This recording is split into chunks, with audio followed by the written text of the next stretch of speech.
हुए हैं और मेरा बहुत मन था कि मैं भी हरी कथा करूँ, और ये बच्चों के साथ को देख के ना तो और भी ज़्यादा प्रेरणा हो रही है। और अगर मेरे से कुछ भी गलती होती है तो मुझे क्षमा कीजिए। ओम अज्ञानतिम्रान्धस्य ज्ञानाञ्जनशलाकया चक्षुरुन्मिलितं येन तस्मै गुरुवे नमः। हरे कृष्ण कृष्ण कृष्ण हरे हरे, हरे राम राम हरे हरे।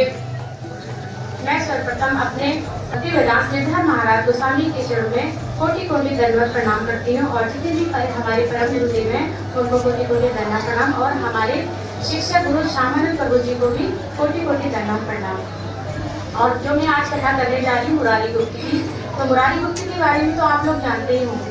ये एक हनुमान जी के अवतार है मुरारी गुप्त।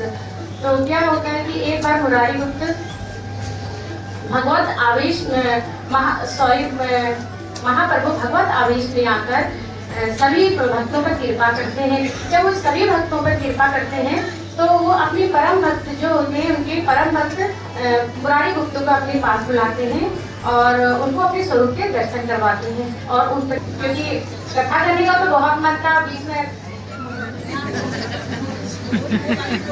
तो अपने स्वरूप के दर्शन करवाते हैं। और वो देखते हैं कि क्योंकि वही मुरारी गुप्त रामचंद्र जी के दास के रूप में होते हैं, और क्योंकि महाप्रभु जी ने उनको अपने हृदय में बैठाया होता है, इसलिए उनका नाम मुरारी गुप्त होता है। तो कथा यहाँ से स्टार्ट होती है।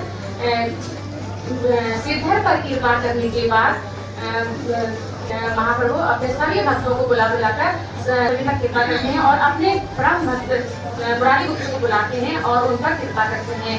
और उन पर कृपा करने के बाद उनको उनके अपने स्वरूप के दर्शन कराते हैं और कहते हैं कि देखो मेरे स्वरूप के दर्शन करो।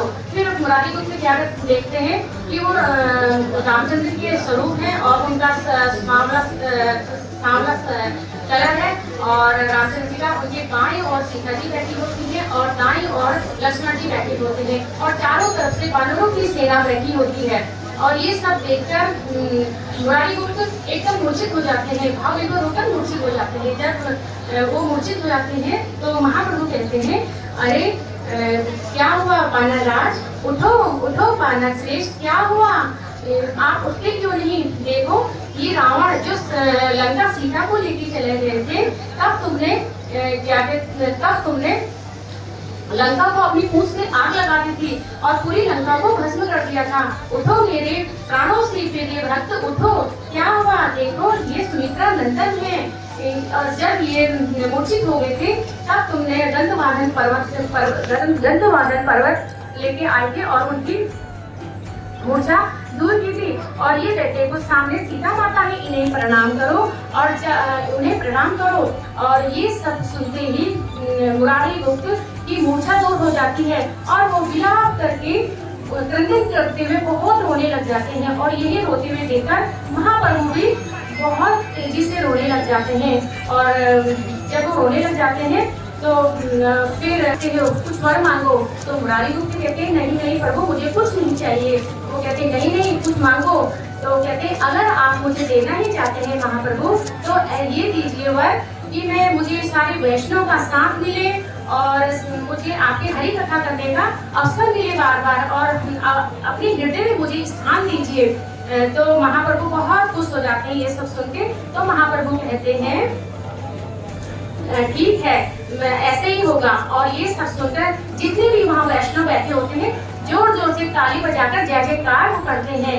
और उसके बाद महाप्रभु कहते हैं सुनो सभी लोग सुनो, अगर कोई भी व्यक्ति एक बार मुरारी गुप्त की निंदा करेगा तो वो करोड़ों गंगा स्नान या हरि नाम ही उसका कल्याण नहीं करेगा, बल्कि गंगा और हरि नाम ही उसको मार डालेगा। तो ये सब सुनकर ये सब देखकर मुरारी गुप्त बहुत खुश हो जाते हैं और कि महाप्रभु ने मैंने इनको अपने हृदय में बैठाया हुआ है और इसीलिए मैंने इनका नाम मुरारी गुप्त रखा है। वांछा कल्पतरुभ्यश्च कृपा सिन्धुभ्येव पतितानां पावनेभ्यो वैष्णवे नमो नमः। हरे कृष्णा। अगर मेरी कोई भी गलती हुई हो तो मुझे वैष्णव सभी माफ कीजिए और अपनी कृपा बनाए रखना। मैं चाहती हूँ मैं हमेशा रोज कथा करूं और हरि भक्तों का मुझे भी संग मिले और गुरुदेव के हृदय में मैं भी ऐसी स्थान बनाऊं जैसे मुरारी गुप्त ने बनाई थी। बोलो मुरारी गुप्त